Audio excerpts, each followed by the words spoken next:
और जो गुरु के ज्ञान में नहीं टिकते, गुरु से भी सोचते हैं कि हमने आगे का ज्ञान ढूंढ लिया। तुमने 84 का दरवाजा ढूंढ लिया बेटा, क्योंकि आगे खोजे गिर पड़े और पीछे खोजे भुलाए, सार शब्द से आगे खोजे बांधा जमपुर जाए। गुरु के ज्ञान से आगे 84 के धक्के होते हैं, गुरु के ज्ञान से पीछे अज्ञानता के धक्के होते हैं। अभी नहीं समझ में आ रहा है। जब 84 का लठ पड़ेगा ना और जीप बाहर निकली होगी, मार मार के डंडे खेत जुतवाए जाएंगे ना, जब कुम्हार का गधा बनके मिट्टी ढोनी पड़ेगी ना, तब समझ में आएगा नितिन दास क्या था और कितना बड़ा मौका गवा दिया इन लोगों ने। तब समझ में आएगा, अभी नहीं समझ में आएगा।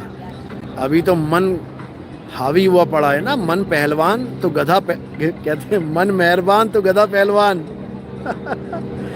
अभी मन की मेहरबानी, मन खूब हिलोरे दे रहा है, आनंद दे रहा है। हमने आज ऐसा कह दिया गुरुजी को, हमने आज ऐसा बर्बाद कर दिया, ऐसा बोल दिया। बेटा सारा हिसाब किताब नोट हो रहा है। बस ये समझ लो। और जिस दिन घड़ा फूटेगा, वो देख लो दिल्ली वाले का फूटा। दिल्ली वाला भी बहुत बहुत बकवास करने लग गया था। उसको बहुत समझाया मैंने, भाई तू जो काम करने आया अपना काम कर ले, मगजमारी में मत पड़। नहीं माना। चेलों के साथ ट्रेन में जा रहा था, चलते चलते चलते चलते सीने में दर्द उठ गया। अब लगा हड़बड़ाने, अब लगा फड़फड़ाने। अब क्या करे? अब जो पहले कहता था मैं तो शरीर छोड़ के 3 लोक में विहंगम चाल से, विहंगम चाल की रट लगा रखी थी उसने भी कि मैं तो 3 लोक में भ्रमण करके आ जाता हूँ विहंगम चाल से। और ये निकम्मे भी विहंगम चाल कर रहे हैं। और जब उसकी विहंगम चाल चलने की बारी आई तो चेलों को कहता मुझे हॉस्पिटल ले चलो, मुझे डॉक्टर के पास ले चलो। मेरे भाई बातें करना आसान होता है, शरीर त्यागना बहुत मुश्किल होता है। पैखाना निकल आता है, पैखाना। अभी तुम्हें पता नहीं है बेटा, जो तुम मजाक उड़ा रहे हो ना, कछुआ कछुआ कर रहे हो, वो कछुआ ही एकमात्र रास्ता है बचने का। और तुम्हारा पैखाना निकाल देगा ये काल मार मार के, याद रखना। इसीलिए साहिब ने बोला है सुरत समाये शब्द में, यानी गर्दन समाये खोल में। बेटा नहीं तो गर्दन पे इतनी लातें पड़ेंगी ना, इतने डंडे पड़ेंगे गर्दन पे कि नानी याद आ जाएगी। इसलिए कबीर साहब की वाणियों को अनदेखा मत करो, उनके भावों को समझो। और जो तुम कह रहे हो ना कि कोई वाणी दिखा दो कि हम कबीर साहब से बाहर निकले हैं, बेटा वाणियाँ तो मैंने 209 पे रोक दी थी, क्योंकि मुझे पता था कि ऐसे निकम्मे बहुत घुसेंगे पंथ में। इसीलिए 209 पे स्टॉप लगाया है और सारी वाणियाँ दिखाएंगे एक एक करके। समझे कि हम लोग कहाँ रहते हैं और कहाँ जाएंगे, कैसे कहाँ समाएंगे, ये सब खोलूँगा अभी। और ऐसा खोलूँगा ना कि रास्ता नहीं मिलेगा भागने को किसी को भी। ये जितने ज्ञानी बने पड़े हैं ना, सबकी धोतियाँ खुलेंगी, देखते जाओ क्या होता है। इसीलिए रोका था मैंने 209 पे। क्यों? क्योंकि हमारा ही ज्ञान सुन सुन के चढ़ाई करने लग गए थे ये लोग। हमारे ही ज्ञान को सुन सुन के ज्ञानी बने पड़े थे। 52 अक्षरों में धक्के खा रहे थे, धक्के। आज चौधरी बन गए हैं, ज्ञान परोस रहे हैं लोगों के आगे। अभी तुम्हारी धोती खोलेंगे, चिंता मत कर। जो कह रहे हो ना कि बाणियां दिखाओ, अभी दिखाएंगे बाणियां। अब मुंह छुपाते फिरोगे तुम, क्योंकि मुझे पता था ये सब होना है। सारा खेल अपना ही किया हुआ है, चिंता मत करो। एक एक चीज पता है मुझे, क्या कब होगी कैसे होगी, उसकी टेंशन मत लेना। करेंगे इंतजाम, चिंता मत करो। बाणियां छोड़ो। सब कुछ खोल के परोस दिया जाएगा।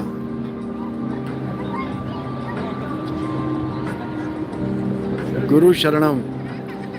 गुरुदेव, ये पढ़े लिखे लोग अपने को इतना बुद्धिमान समझते हैं कि सिर्फ माया के अधीन है, मृत्यु का भी भय नहीं है। कहते हैं हार्ट अटैक में तकलीफ नहीं होती। तकलीफ उसे नहीं होती जिसका ध्यान शब्द में हो, और जिसका ध्यान ही श्वासों में है, जिसका ध्यान ही काया में है, जिसका ध्यान ही दिल में है, उसको कैसे नहीं होगी तकलीफ। 1000 बिच्छुओं के डंक मारने जितनी तकलीफ होती है शरीर छोड़ते वक्त, लग जाएगा पता, आ जाएगी अकल, समझे। जैसे वो एक झारखंड का था, एक बड़ी बकवास करता था, 3 साल पहले, 3-4 साल पहले हमारे सत्संग सुन सुन के डिट्टो कॉपी मारने लग गया।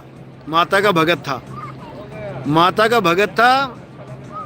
का कुछ कुंडल पता नहीं क्या देता था, अंगूठी देता था, क्या देता था, कवच बोल के, रक्षा, आत्म रक्षा कवच। अरे मैंने कहा भाई आत्मा की भी रक्षा करनी है क्या? कहता था अपनी आत्मा की रक्षा करो। बड़ा समझाया मैंने, भैया रहने दे, मत करिए माया का खेल। 2100 रुपए में, पता नहीं 2500 रुपए में ये बेचने लग गया था कवच। जिस कवच में घुसना था उसका आता पता नहीं, जिस कवच में गर्दन को घुसाना है उसका आता पता नहीं, और माता के नाम पे कवच बेचने लग गया ऑनलाइन। हमारी नकल मार मार के खूब जनता इकट्ठी करी, खूब। फिर पता लगा कि किसी शादी में गया हुआ था, कॉफी पीते पीते, एक तो वैसे बीपी का मरीज होगा, ऊपर से कॉफी पीते पीते हार्ट अटैक आ गया, पैखाना निकल गया बेचारे का। इतना समझाया था उसको, इतना समझाया, क्योंकि अभी नहीं समझ में आ रहा है। अभी तो मन चौधरी बना हुआ है, अभी कहाँ समझ में आएगा। अभी तो मन को लग रहा है मैं ज्ञानी, परम ज्ञानी, महाज्ञानी। जब आएगी मौत तब याद आएगी सबको नानी। तब समझ में आएगा कि नितिन दास क्या कहता था। कबीर साहब कहते हैं जो मिला सो गुरु मिला, और चेला मिला ना कोई, और गुरु की भक्ति छोड़ के मुक्ति कहाँ से होए, बताओ। इन्होंने मजाक समझ लिया मुक्ति को। बेटा गुरु मोहर लगाता है, मुक्ति तब होती है। और कुछ लोग तो ऐसे निकम्मे हैं जो अफवाह फैला देते हैं कि हमें तीसरी दीक्षा मिल गई नितिन दास से। ये सब कचरा माल है, कचरा। इन्हीं को बोलता हूं मैं कचरा, क्योंकि पहली बात तो मेरा हुक्म ही नहीं है कि कोई किसी के साथ डिस्कस करे कि तीसरी दीक्षा हुई कि नहीं हुई। पहले तो ये समझ लो। और अगर कोई पूछता है किसी से कि तीसरी दीक्षा हुई कि नहीं हुई, वो महामूर्ख है, वो महामूर्ख है। उसको मैंने 1000 बार सत्संग में बोला है कि तुम अपना अनुभव गेन करो, तुम किसी और से अनुभव मत पूछो। पता लगा वो अधूरा अनुभव लेके बैठा है, तुम्हें भी अधूरा ज्ञान समझ में आ जाए, तुम्हारा भी मन चौधरी बन जाए। तो भाई समझो,